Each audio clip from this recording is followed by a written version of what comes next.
Up in the tower, Greg, behind the steering wheel, right? No?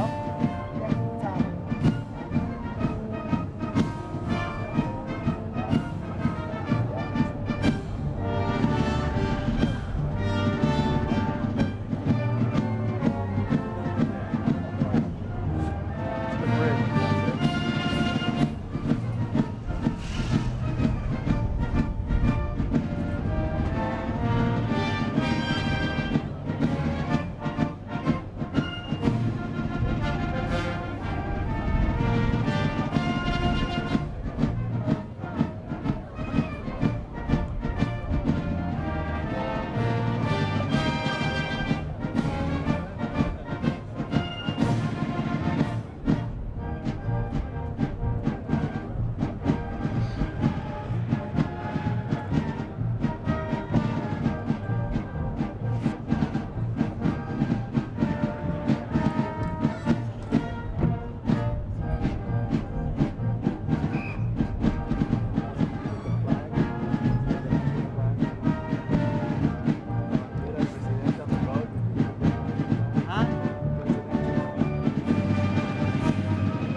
I'm looking.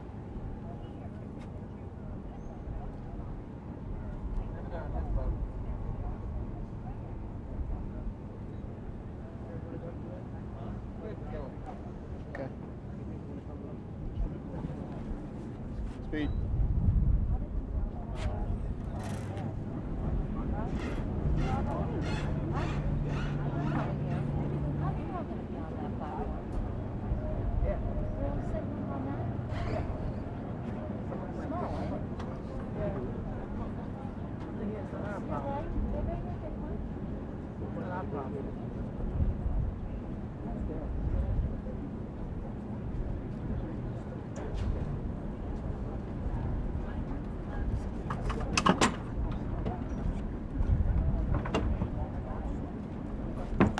Okay. Speed.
The Secretary of Transportation, the Director of the Office of National Drug Control Policy, the Commandant of the Coast Guard, and the Commander of the Coast Guard Atlantic Area.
And salute.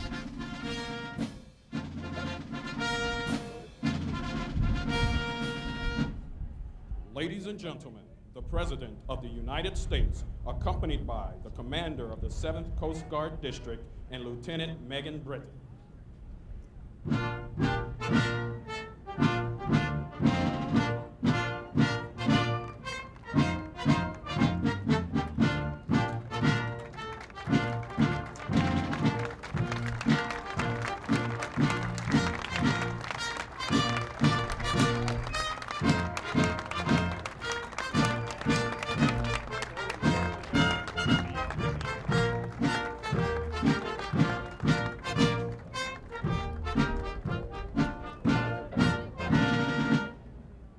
Ready? Two. Please be seated.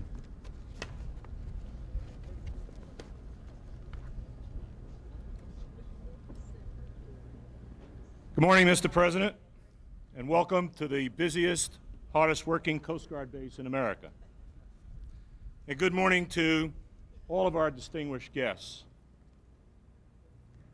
Congressman Ileana Ross-Layton, our Director of National Drug Control Policy, General Barry Mccaffrey, Congressman Diaz-Balart, Sam Banks, the Commissioner of Customs, Admiral Saunders, Commander of the 7th Coast Guard District, Lieutenant Governor Mckay, Secretary of Transportation Rodney Slater. To all of you in the audience, Commander Southern Command, General Charlie Wilhelm, all flag officers, general officers, government officials, senior agents in charge, the interdiction team. Thank you for being with us today and recognizing with the men and women of the Coast Guard, our President, and all the hard work he's done to prevent narcotics from coming into our country. We work very hard together to prevent illegal smugglers reaching us from the air and from the sea so that our families and our communities, especially our children, will be protected. As the Commandant of the Coast Guard and as the U.S. Interdiction Coordinator, I can report to you, Mr. President, that our counter-drug strategy is strong, and the strategy developed by General Mccaffrey with his leadership is working. And this morning you had an opportunity to see the hard work and cooperation necessary to carry out that strategy. Mr. President, I want to thank you for the support of the Coast Guard and all of the agencies here today for providing the leadership and resources to get the job done, to kick out the drug smugglers and to keep them out. As a member of our armed forces, Mr. President, I also want to thank you for supporting our men and women in uniform, especially our Coast Guard lifesavers and guardians of the sea who have devoted their lives to American safety. Mr. President, we can't do our job alone. Everyone here, especially in the great state of Florida, a maritime state, with the help of their city, county, and state officials, are essential for our operations to be successful. And at this time, it's a great privilege and honor to introduce to you the Lieutenant Governor of Florida, Lieutenant Governor Mckay.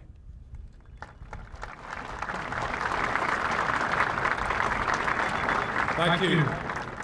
It's my pleasure on behalf of Governor Childs and the people of Florida to welcome the President and the other dignitaries that are here. Many people have thought that the war on drugs was a war that's fought in other countries. We here in Florida understand that it's a war that's being fought on our coast, on our ports, in our cities, in our schools. And we here realize that the future of this state is as much at risk on this issue as any other issue. How extraordinarily fortunate we are that the person in charge of the war on drugs in Washington is General Barry Mccaffrey. General Mccaffrey formerly was a four-star general, the youngest four-star in the history of the military, highly decorated general who came here with Southcom, who understands the location of the state of Florida, understands that we are in the center of this hemisphere, and understands that the only way this can be done is as a partnership between state and local government. It is our pleasure to have him back here. We want you to know, General Mccaffrey, we're proud of what you're doing. We're proud to be your partners. Ladies and gentlemen, my pleasure to introduce General Barry Mccaffrey.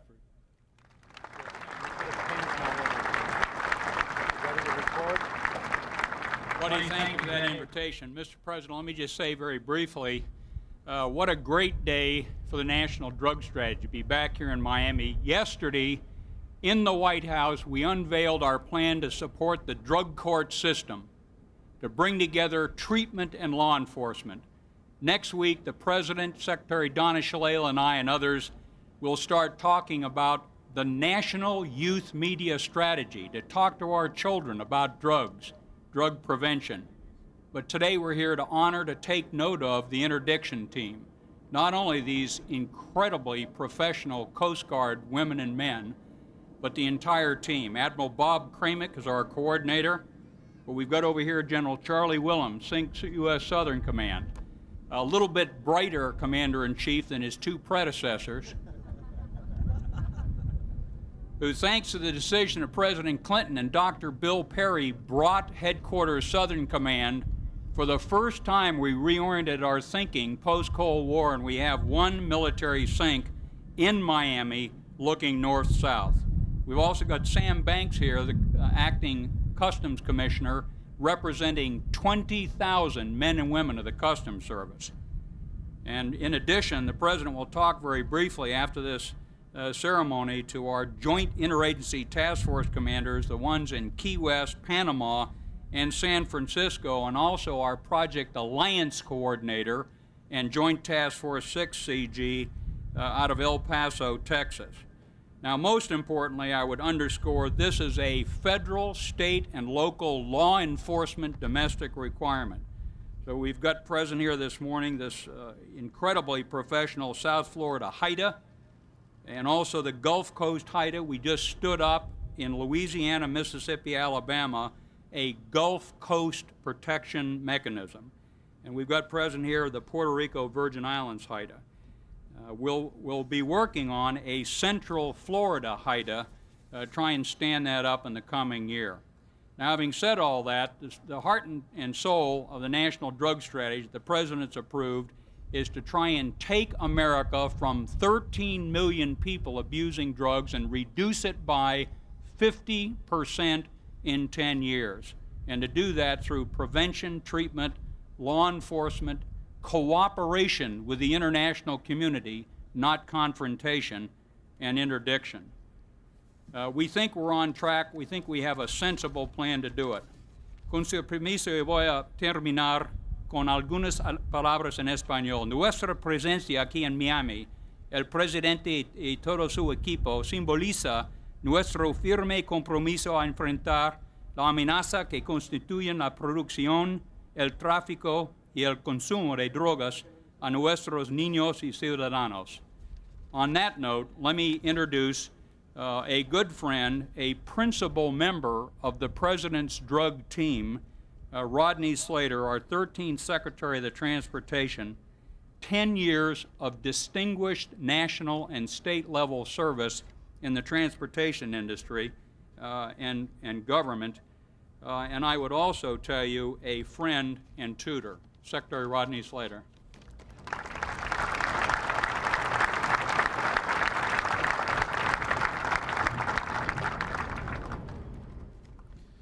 Thank you, General McCaffrey. Mr. President, this is a proud day for all of us, but especially Team Coast Guard. We gave them a job to do in the Caribbean. They took it on with the commitment and the zeal that distinguishes our coasties. And today, I am happy to say that Admiral Kramick and the Coast Guard he commands and the interagency anti-drug forces have delivered and have delivered big time. Operation Frontier Shield has shown that interdiction on the high seas works.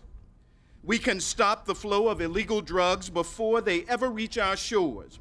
We have demonstrated that time and time again. This past summer, I was in San Juan with Admiral Kramick for the occasion to get a first-hand look at our operations. And let me tell you, they are most impressive. With ships like these gathered here, vigorous and vigilant and dependable, we are taking the war against drug smugglers on at their very turf in the Caribbean. And the results are good. Drug-related crime in Puerto Rico is down 37%. The street price of cocaine is up 36% and its purity down as supplies shrink. And we are seeing these patterns repeated all across this nation. Let me end with a message to any trafficker who might be listening. We will hunt you down. We will shut you down. And we will put you behind bars. With the vigilance of our Coast Guard and all who help them every day in every way, this promise will be kept. And now, it is my pleasure to introduce Lieutenant Megan Britton. She is a Coast Guard team member who has played a key role in our law enforcement efforts.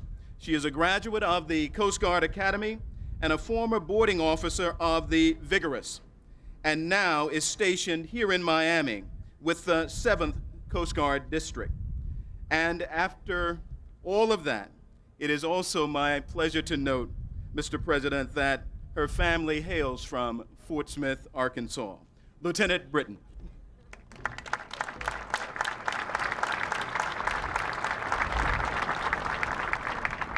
Good morning.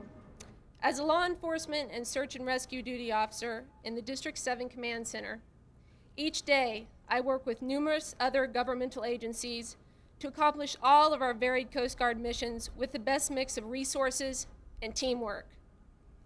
On a routine watch, I may receive a call from a Drug Enforcement Administration watchstander at Operations Bahamas, Turks and Caicos, located in Nassau, reporting a suspect vessel or aircraft or an actual transfer of drugs through the Bahamas in progress. A U.S. Coast Guard or Army helicopter deployed to Operation Bahamas, Turks and Caicos will respond with Drug Enforcement Administration and Bahamian authorities on board, or we may coordinate additional air response from Coast Guard Air Station Miami. The U.S. Customs Service may also be called upon to provide aircraft support.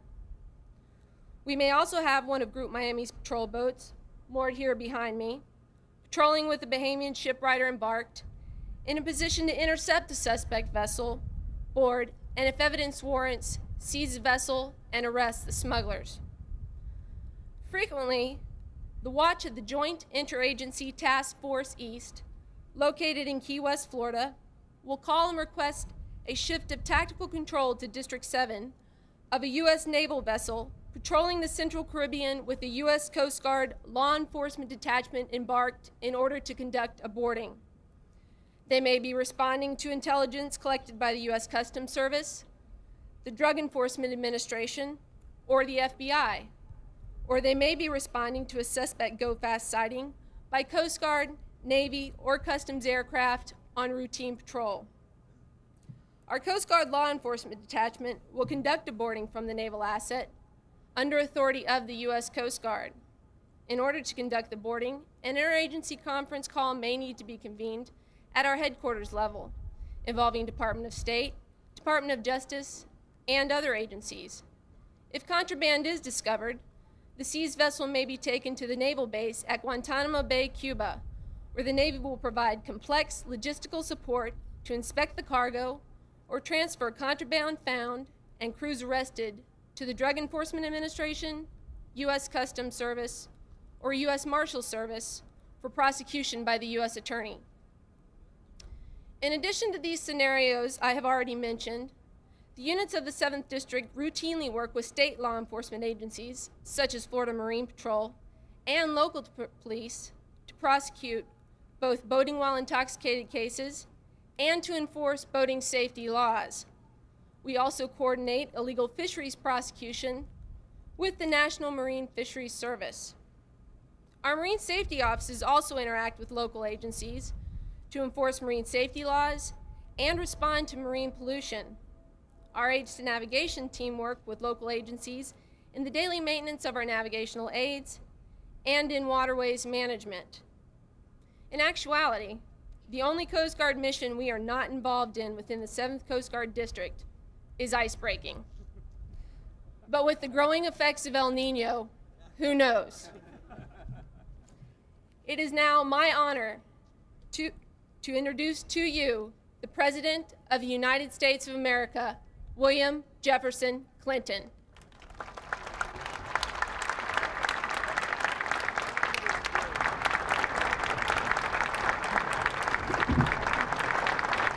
Thank you very much. Thank you.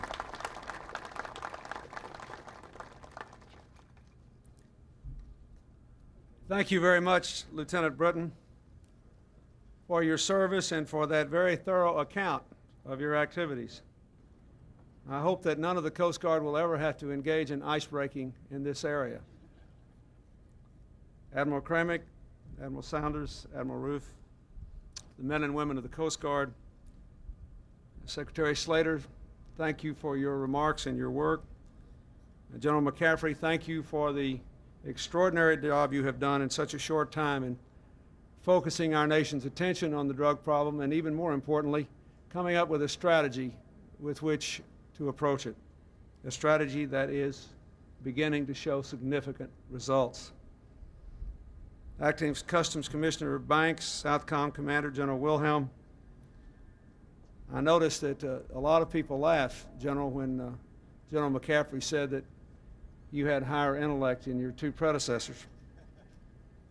One of them was General Mccaffrey. I could understand him putting himself down. I don't know what General Clark thinks about it. Congresswoman Ileana Rose-Lawton and Congressman Lincoln Diaz-Balart, and my good friend Lieutenant Governor Mckay, thank you all for being here and for the support that you give to the United States in the work we have to do here to deal with the drug problem. Thank all of you for coming. I see a lot of my friends out in the audience, including State Senator Darrell Jones. I'm glad to see you. And of all the men and women of the Coast Guard here, I can't help noticing that my immediate past Coast Guard military aide is now a deputy group commander in St. Petersburg, Lieutenant Commander June Ryan, and I'm glad to see her over there with General Wilhelm, earning an honest living for a change after escaping the political life of Washington. Before I get into my remarks about what you're doing here, Lieutenant Britton mentioned the fact that the Coast Guard is not involved in icebreaking, but with El Nino, who knows? Now, we all laughed about that. But the truth is, as many of you know better than most of our fellow countrymen and women, there is an enormous body of evidence that the climate of the Earth is warming at a more rapid rate than at any time in the last 10,000 years. Many, many scientists believe in the next 100 years the climate will go, average temperature will go up someplace between 2 and 6 degrees. To give you some idea of what the consequences of that kind of change were, in the last ice age, 10,000 years ago, the average climate temperature was only about 9 degrees lower than it is now. If it were to happen that we had a significant increase in temperature within a brief period, huge lowland areas in the United States, including big portions of South Florida, and island nations in the Pacific could be completely flooded. That is why the nations of the world have been meeting in Japan to try to find a way to reduce greenhouse gas emissions, to reduce global warming in a way that permits us to continue to grow our economies and work together in a responsible way. Yesterday at the 11th hour, the nations reached an agreement. I think it's of great relevance, especially to South Florida. It is environmentally strong and it's economically sound. There's still a lot of challenges ahead. I believe we have to get the developing countries more involved because this is a global problem, not an American problem or a rich country problem. But this is a huge first step. And I would urge all of you, I see already the papers are full of people saying the sky is falling, it's a terrible thing. Every time we've tried to improve the American environment in the last 25 or 30 years, somebody has predicted that it would wreck the economy. And the air is cleaner, the water is cleaner, the food supply is safer, there are fewer toxic waste dumps, and the last time I checked, we had the lowest unemployment rate in 24 years. So don't believe the skeptics. Give us a chance to make the case. And I just don't want the Coast Guard to be out there riding on any higher seas than we have already. And I think it's the right thing to do. Let me also say that I want to express a sincere thanks to all the people in the Coast Guard who do this work. I thank the crew of the cutter Chandelure for the tour I just got. I had the chance to see some of the new technologies that are making a tough job just a little easier and making smugglers' lives quite a bit harder. For the last 5 years, we have been moving this country toward the 21st century with a vision to provide opportunity for everyone responsible enough to work for it, to maintain our leadership in the world, and to pull our increasingly diverse people closer together. That has required us to have an aggressive view of what the national government's role is, but a very different one. Not that we could sit on the sidelines or that we could solve all the problems, but that we had a sharpened responsibility to create the conditions and give people the tools to solve their own problems and make the most of their own lives. Our economy is the healthiest in a generation. Our world leadership is strong. We're making headway across a whole range of social problems. Crime is at its lowest rate in 24 years. We've had a record drop in people on the welfare rolls moving into the workplace. But surely we cannot meet all the challenges facing the American people unless we can break the deadly grip of crime related to drugs and drug dependence itself on our young people especially and on our communities across the country. I've come to Causeway Island today because I want America to know that off the coast of Florida, you are waging a battle for America's future and America's children. The ammo is live, the dangers are real, and I want America to know you are making a big difference. Almost 2 years ago, General Mccaffrey and I came with the Attorney General to Miami to launch a comprehensive anti-drug strategy for the nation, a common sense plan to address an uncommonly complex problem. Prevention to keep children from turning to drugs, treatment to help break the cycle of addiction and crime, interdiction to reduce the flow of drugs, law enforcement to break up the sources of supply, and the largest counter-drug budget in history to back it up. Thanks in no small measure to heroic efforts on the high seas, in the air, and along our borders, the strategy is starting to show promising results. In the area of interdiction, the Coast Guard and its partners have just completed a banner year, increasing arrests of traffickers by 1,000% and seizures of cocaine by 300%. You've been true to your motto, Semper Paratus, and I know you're too modest to do it, but I think all the rest of us, and you can join in if you like, should give the United States Coast Guard a big hand for a remarkable year.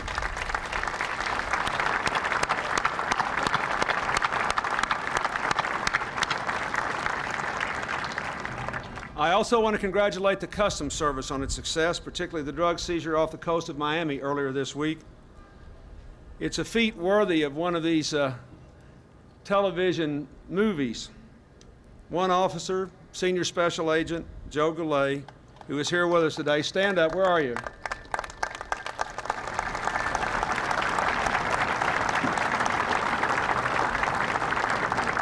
Now, this is it. You did not see this in a technologically altered movie.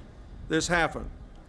He single-handedly pulled alongside a drug-running vessel cutting through the waves at 20 miles an hour, disabled the vessel, and dove back into his own vessel before it raced away. I can't tie my shoes that fast.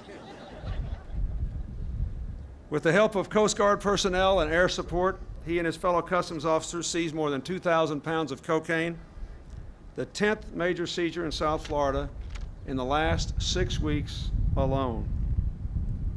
This is an impressive record. But we know we must do more because the drug cartels will do more.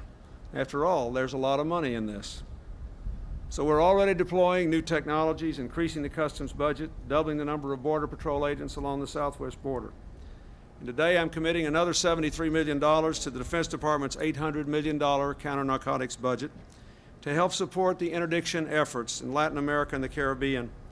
And I want to especially thank the Secretary of Defense, Bill Cohen, for his leadership on these initiatives, and to thank our armed forces leaders for their continuing dedication to this part of America's security mission. As General Mccaffrey said, in all this, we'll have to continue to work even more closely with our neighbors and our allies across the hemisphere. Mexico will soon launch with us our first joint counter-drug strategy. This spring we'll be with all the democracies in Latin America and the Caribbean at the Summit of the Americas in Chile, where we will do our best to build a true hemispheric alliance against drugs. We'll also continue to work, as we work to protect our borders, with law enforcement on the streets of America, targeting gang violence associated with drugs, helping people to adopt the kinds of strategies that, where adopted, have led to dramatic drops in drug trafficking and violence. I can just tell you, to cite one example, it has now been more than 2 years since a single child has been killed by a gun on the streets of the city of Boston, Massachusetts. More than 2 years in one of our largest American cities. If we can do that in one city, we ought to be able to do that in every city, and we owe our children and their future no less.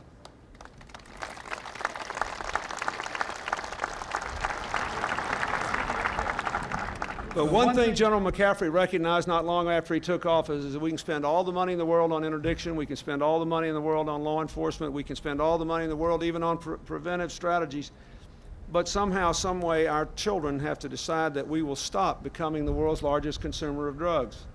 If we have 44% of the world's population and we consume nearly half the drugs, we're going to have trouble. There'll be big money in it, and we'll have to put big money and enormous resources in the lives of our finest young people in uniform against the effort.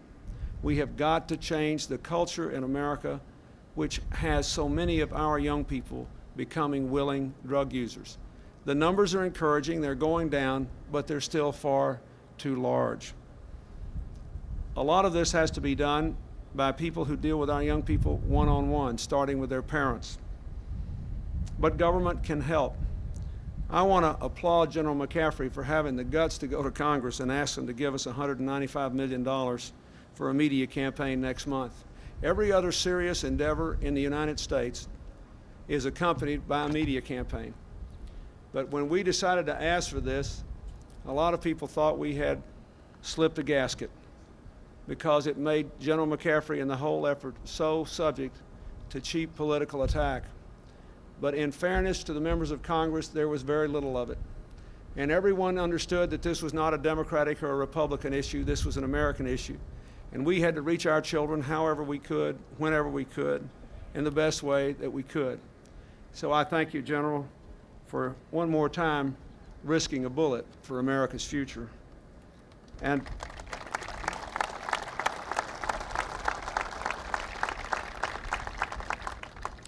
I want to say when these things start, I hope they will remind the parents, the teachers, the coaches, the religious leaders that they have to take the lead in making our children strong enough to take the right stands and turn away from drugs. This war on drugs, as it's often called, is somehow misleading. I think in the sense that it's not an offensive against a single enemy conducted by a single army. Instead, it's more like one of Lieutenant Britton's hobbies. She just ran in a marathon race where there are lots of people running at different paces in different ways. Everyone that finishes ought to get a medal, and it requires strength and determination and conditioning and unbelievable patience. It requires also a certain courage never to stop in the face of the relentless obstacles ahead. That's what this is. We're making progress in this marathon. The Coast Guard is leading the way, but all of us have a role to play, and we better determine to play it if we expect the 21st century to be America's best years. That's what I expect, and I think you do too. Thank you, and God bless you.